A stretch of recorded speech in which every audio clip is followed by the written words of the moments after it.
예수님, 오늘은 연중제 8주일입니다. 성부와 성자와 성령의 이름으로 아멘. 오늘 복음 말씀 먼저 보도록 하겠습니다. 루카 복음이고요. 그때 예수님께서 비유를 들어 제자들에게 이르셨다. 눈먼이가 눈먼이를 인도할 수야 없지 않느냐. 둘 다 구덩이에 빠지지 않겠느냐. 정말 어리석은 거죠. 그렇죠? 눈먼이를 이렇게 쫓아다닌다는 거는 제자는 스승보다 높지 않다. 그러나 누구든지 다 배우고 나면 스승처럼 될 것이다. 는 거죠. 그러니까 인도자가 스승이라는 거죠.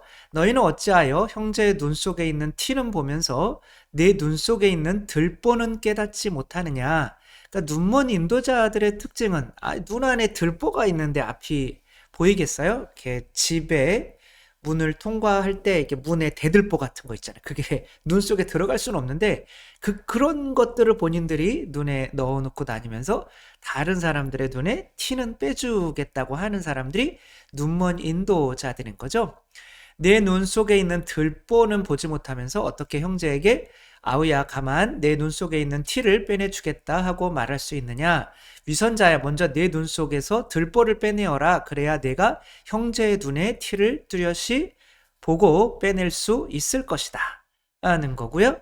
그래서 그런 눈먼 인도자들은 자기 탓을 하기보다는 어떤 것에 대해서 뭐 잘된 거는 내 탓, 못된 거는 네 탓 한다는 거죠. 근데 그렇게 좋은 나무는 나쁜 열매를 맺지 않는다. 또 나쁜 나무는 좋은 열매를 맺지 않는다. 나무는 모두 그 열매를 보면 안다. 가시나무에서 무화과를 따지 못하고 가시덤불에서 포도를 거두어 들이지 못한다. 그러니까 이제 어떤 표현되는 것으로 우리가 이 사람이 제대로 된 인도자인지 눈이 먼 사람인지를 알아볼 수 있다는 거죠. 선한 사람은 마음의 선한 곳간에서 선한 것을 내놓고 악한 자는 악한 곳간에서 악한 것을 내놓는데 그것을 알아보는 가장 좋은 방법은 뭐냐면 말이라는 거예요. 마음에서 넘치는 것을 입으로 말하는 법이다. 그러니까 눈먼 인도자들을 잘못 뽑아서 망한 예들을 우리는 이제 여행 같은 걸 하다가 보면 굉장히 많이 봐요. 저는 남미를 여행할 수 있는 기회가 있었어요. 한 달 동안 이제 남미에 있으면서 뭐 아르헨티나, 브라질, 뭐 멕시코 뭐 이런 동네들을 이제 성지 순례라는 명목으로 많이 다녔는데 정말 상상하지 못했던 빈부의 격차가 있어요. 이거 지금 뒤에 보이는 그림은 아무것도 아니에요. 그러니까 저 가난한 사람들의 판자촌이 산을 몇 개 넘어가면서 끊임없이 있어요. 그래서 이 부자 동네로 길을 넘어와 가지고 이제 있으면 차가 서 있으면은 절대 유리창을 내리면 안 돼요. 총을 이제 들이대고 물건을 이제 빼앗아 가면은 그리고 이제 저 동네로 들어가잖아요. 그러면 저 가난한 동네에서는 경찰들도 못 들어간대요. 경찰들 들어가서 다 시체로 나온대요. 그러니까 아무튼 그렇게 빈부격차가 굉장히 심하고 잘 사는 사람들은 대부분 유럽이나 미국에서 넘어와서 여기에서 사업을 하는 사람들인 거예요. 본래 이쪽 나라 사람들은 대부분 다 못 산다고 하더라고요. 그러니까 우리나라 사람들이 미국으로 건너가기 위해서 아르헨티나, 브라질, 뭐 볼리비아나 뭐 이쪽 칠레나 동네에 이제 머물면서 그 요즘에 또 옛날에 얼마 안 됐죠? 보고타라고 하는 영화도 나왔었죠. 그렇죠? 이제 그렇게 머물면서 우리나라 것을 팔아서 우리나라 사람들도 부자가 된 이런 사례들이 많은데 이들이 이제 이렇게 되는 데에는 뭐가 가장 큰 영향이 있냐면은 지도자들을 잘못 뽑았다. 그러니까 우리나라가 이쪽 나라들보다 훨씬 못 살았어요. 아르헨티나 같은 경우는 세계 5위까지 있었고 지하철을 영국 다음으로 만든 나라예요. 근데 굉장히 지금 힘들어졌어요. 그렇게 되는 게 우리나라에서 옛날에 했던 고무신 선거 뭐 이런 거죠. 고무신은 봤대요. 저도 옛날에 이런 기억이 나요. 고무신도 주고 어르신들 관광버스에 태워서 뭐 막 이렇게 춤도 추게 하고 그러면은 그게 고마워서 막걸리도 주고 그게 고마워서 이제 그 사람들을 이제 뽑아주죠. 나중에는 돈 봉투까지도 이렇게 주고 너는 왜 받았니? 나는 못 받았는데 뭐 그러면서 마을 사람들끼리 서로 분열이 되고 하는 것을 어렸을 때 그 눈으로 본 기억이 나요. 진짜 옛날에는 이렇게 했는데 이 나라 사람들이 이제 그렇게 한다는 거예요. 선거 때가 되면 뭐 수도세를 좀 내려준다든가 아니면은 빵을 싹 돌린대요. 배고프니까. 그러면은 지금 집권하는 사람들이 자기들의 피를 다 빨아먹고 있는 것을 모른 채 또 찍어주고 또 찍어주고 하니까 나라가 이제 시간이 지나면서 이 모양 이 꼴이 되는 거죠. 그러니까 우리도 지도자를 잘 뽑아야겠죠. 지금 이제 대통령이 자꾸 이런 얘기하면 안 되겠지만 계엄령을 계몽령이라고 하잖아요. 그쵸? 계몽. 내가 이 여당의 행패와 이 뭐랄까 간첩들의 이런 존재들을 밝히기 위해서 이렇게 계엄령을 내려서 사람들이 이렇게 계몽될 수 있게 그런 일을 했다고 해서 이제 아니 우리가 이것 때문에 나는 계몽되었습니다. 뭐 이렇게 많이 이야기하잖아요. 근데 여기에서 가만히 보면은 무슨 얘기가 생각이 드느냐면 내가 이렇게 하지 않으면은 너희들은 계몽될 수 없는 우민 어리석은 백성들이야 라는 어떤 그런 메시지가 약간 들어있는 거로 저는 느껴요. 그래서 만약에 엄마가 아빠가 하는 일에 사사건건 반대를 하는데 아이들은 이제 엄마를 더 좋아해. 그러니까 아빠가 엄마가 얼마나 잘못됐는지 보여주기 위해서 엄마를 죽일 생각은 없었다 이거야. 그러나 목에 칼을 들이대면서 엄마가 얼마나 나쁜 존재인지를 계몽해 주려고 자식들한테 이렇게 했다는 거죠. 그렇지만 그것이 엄마가 아무리 못됐더라도 목에 칼을 들이대는 것 자체는 이제 인간의 어떤 존중하는 이제 그런 면이 없는 거죠. 그러나 그 목적이 옳았다라고 하면서 그분을 지지하는 사람들이 이렇게 많은 거예요. 근데 우리가 좋은 지도자, 잘못된 지도자를 가를 때 우리가 봐야 되는 거는 뭐냐? 다 말하는 것에서 내 눈에 있는 들보를 내가 보고 있느냐. 이렇게 한 것에 대해서 내 탓이 조금이라도 없을 수 있을까요? 굳이 뭐 군대를 보내서 이 백성들이 뽑아놓은 국회의 사람들을 이렇게 뭔가 해산시키고 들어오지 못하게 막는 그런 것까지 그런 것에 대해서는 내가 조금 잘못한 것 같다 라고 이렇게 이야기를 하면 조금이라도 하면 자기 눈에 있는 들보는 좀 볼 수가 있는 거잖아요. 그런 얘기를 전혀 안 해요. 그리고 계속 말을 바꿔요. 거짓말을 하는 거죠. 그리고 또 다른 사람들 탓을 해요. 저 사람들은 내가 명령한 거와 다르게 저렇게 했다. 나는 저렇게 뭐 들어가서 뭐 사람들을 문을 부수고 난 저런 얘기는 절대 안 했다. 그러면은 그렇게 하려고 창문 깨고 한 사람들은 다 그 사람들이 잘못했다는 거 아니야. 그러니까 남의 눈에 티는 보면서 왠지 자신의 눈에 들보는 보지 못하는 또 그런 사람을 또 우리가 뽑아준 이런 모습이 아닌가. 그런 것에 또 대표 주자가 미국에서 가장 악명 높은 대통령으로 지금까지도 이렇게 손꼽히고 있는 리차드 닉슨이라고 하는 대통령이죠. 이분은 2번씩이나 당선이 됐어요. 근데 어떤 게 있냐면 이 사람 마음에는 열등감이 있어요. 공부는 잘했어. 아주 가난한 집에서 살았는데 공부는 잘했는데 내가 그래가지고 조금 뭐랄까 우리 가문을 살리려고 했을까? 그래가지고 하버드대까지 합격을 했는데 아버지가 우린 돈이 없으니까 거기 가면 안 돼. 너 돈 안 되는 데 가서 장학금 받고. 그러니까 열이 받는 거죠. 그렇지만 어쩔 수가 없는 거죠. 그러니까 학벌이 이제 좋지가 않아요. 나중에 정계에 진출해서 부통령까지 올라가요. 근데 계속 그게 어떤 학벌이나 이런 가문이 이제 발목을 잡는 거죠.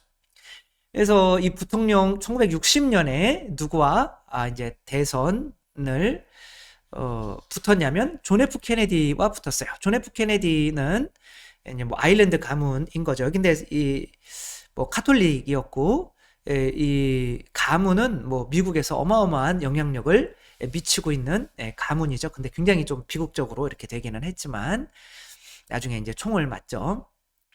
이제 첫 번째 TV 토론을 하게 됐어요. 근데 이제 TV 토론이 이게 첫 번째였던 거죠. 근데 이제 존 F 케네디는 하버드대고 뭐 가문이 장난이 아니죠. 그러니까 아버지가 사람들 이렇게 보면서 TV 토론을 흑백이니까 검정색을 입고 좀 튀게 이렇게 나가야 되는데 이, 이 닉슨은 막상 이렇게 나왔는데 칙칙하게 입고 나와서 또 땀도 많이 흘리고 막 이렇게 하는 거죠. 그래서 사람들이 끝나고 닉슨은 병들었다 뭐 그런 이야기까지 했다고 해요. 근데 이제 존 F 케네디는 뭐 얼굴도 잘생기고 가문도 좋고 뭐 여기서 뭐 어떻게 존 F 케네디를 이길 수가 없는 거죠. 근데 토론의 내용이 중요해요. 우린 말로 알아볼 수 있다고 하잖아요. 존 F 케네디는 이 사람이 부통령을 할 때 이런저러한 정책을 한 것에 대해서 그런 것은 좀 옳지 않았다. 그러니까 정책에 대해서 이렇게 비판을 하는데 이 리차드 닉슨이라고 하는 사람은 이제 인신공격을 해요. 그러니까 뭐 아주 심한 지금처럼 우리나라에서 막 하거나 뭐 미국에서도 사실 비슷하게 이제 일어나고 있는데 이제 인신공격이라는 거를 약간 이제 시작을 하게 되는 거죠. 당신은 뭐 편하게 자라서 그리고 정치 경력이 얼마 안 돼서 당신은 정치라는 걸 잘 모른다. 그러니까 이거는 인신 공격을 하는 거예요. 이제 눈에 티를 빼내려고 하는 거잖아요. 근데 존 F 케네디는 정책에 대해서만 이렇게 한 거죠. 근데 이때 미국 사람들이 볼 때 인신 공격을 하는 것보다 정책에 대해서 이야기하는 존 F 케네디를 당연히 뽑아주게 되죠. 그리고 이제 6년 뒤에 재도전을 해요. 그 로버트 케네디라고 하는 사람이 이제 나왔었는데 또 민주당 후보로 나왔죠. 근데 이제 뭔가죠? 총을 맞았나요? 어떻게 해서 죽게 되죠. 그러니까 이제는 자기를 이길 사람이 없는 거예요. 민주당에서 나온 허버트 험프리인가요? 아무튼 그 사람은 이름도 없는 사람이에요. 그리고 자기가 100% 이길 거라고 생각을 했는데 0.8%인가 차이로 아주 간신히 이겨요. 그러니까 뭐 도널드 트럼프도 이제 졌을 때 그랬지만 이것은 이제 선거 조작이다.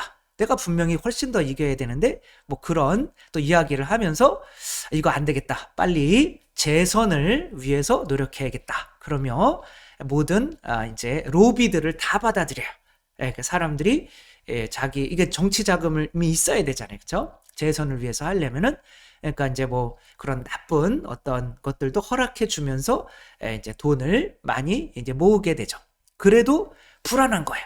그러니까 이제 자기가 뭐 외국에 이제는 어떤 이제 존 F 케네디는 뭐 그 러시아와 뭐 이런 관계 내에서 어떤 미국이 좀 평형을 이룰 수 있는 어떤 그런 역할을 해주려고 그랬는데 도널드 트럼프와 비슷하게 우리만 잘 살면 되지. 그러면 어떤 전쟁도 반대하고 우리나라에서도 군사를 다 빼가고 또 뭐 이런 거를 한단 말이에요. 이기주의인 거죠. 자기만 생각하는 인 거죠. 뭐 어쩔 수 없죠. 그렇죠? 자기 눈에 저기는 안 보이는 거예요.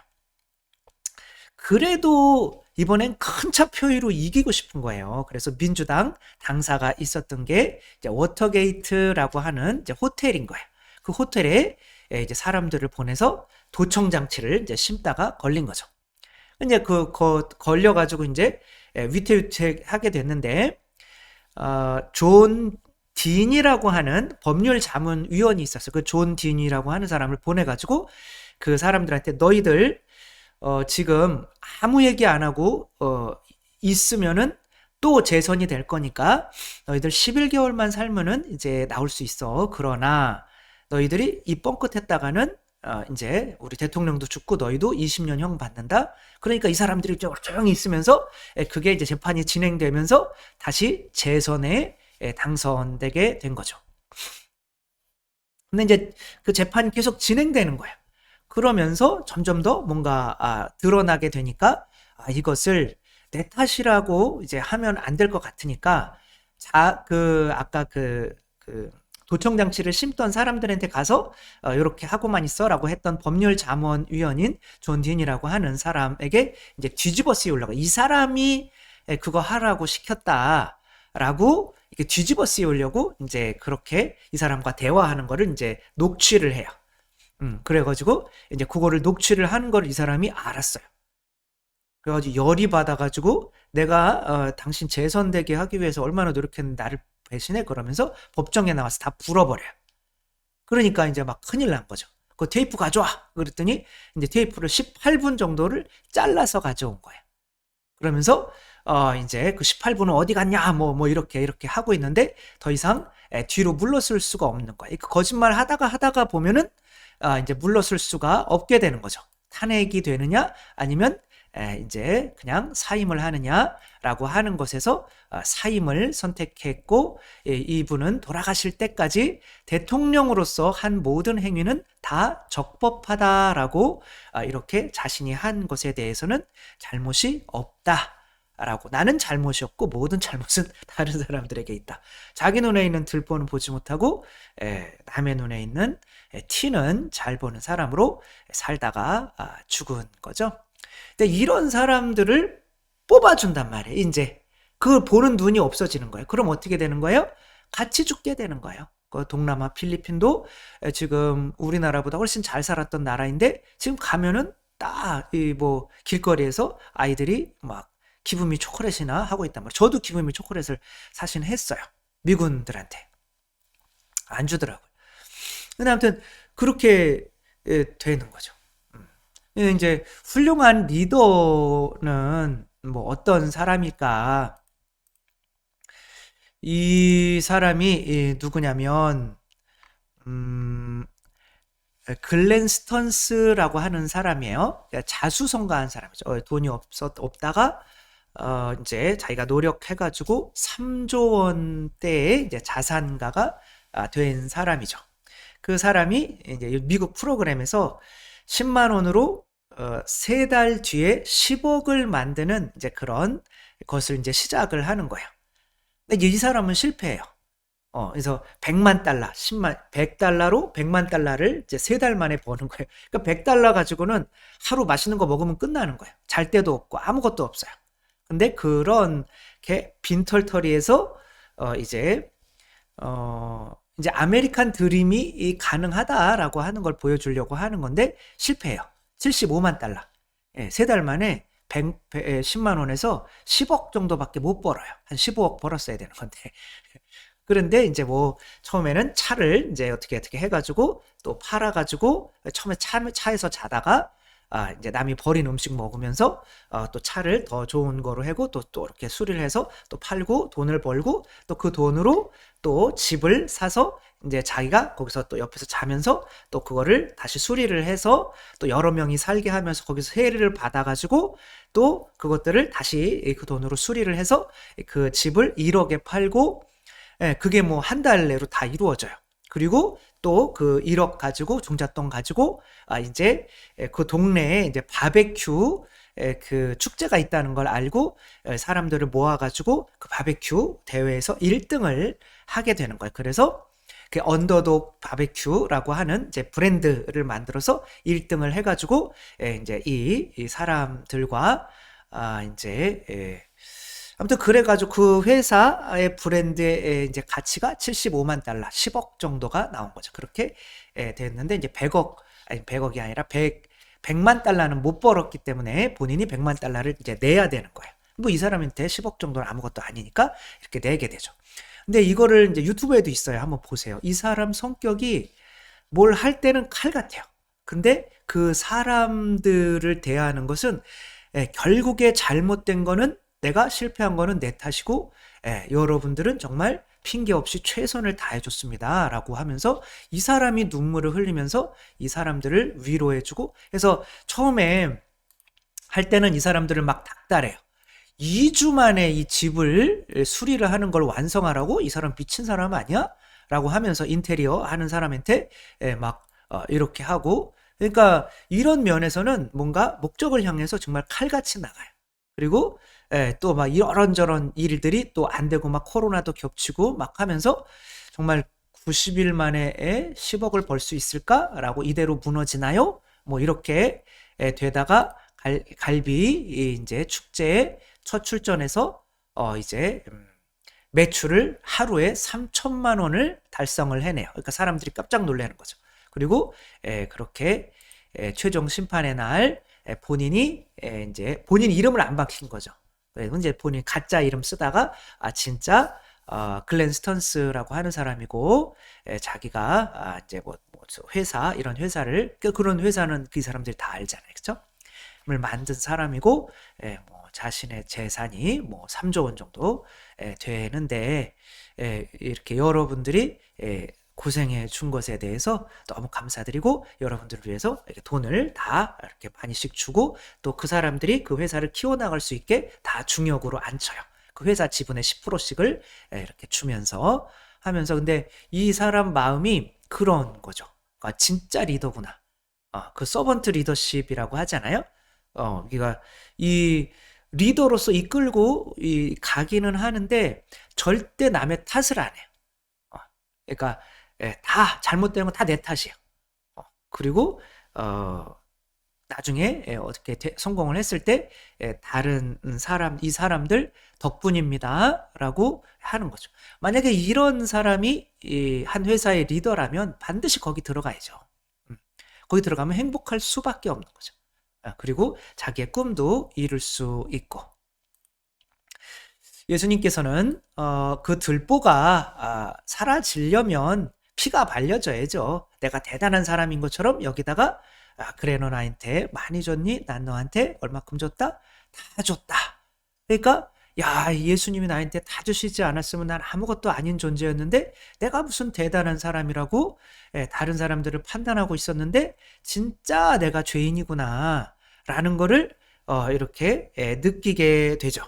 그렇게 되면 이제 어떻게 됐냐면 그래도 이제 다른 사람의 판단이 될 때도 있지만 그래도 최대한 잘못되는 거는 어쨌거나 모든 거는 내 탓으로 하려고 하고 그리고 이렇게 나와 함께 하는 사람들 덕분으로 무언가가 이렇게 이루어지고 있다라고 하는 거죠. 겸손하기만 하면 되는 것 같아요. 리더는.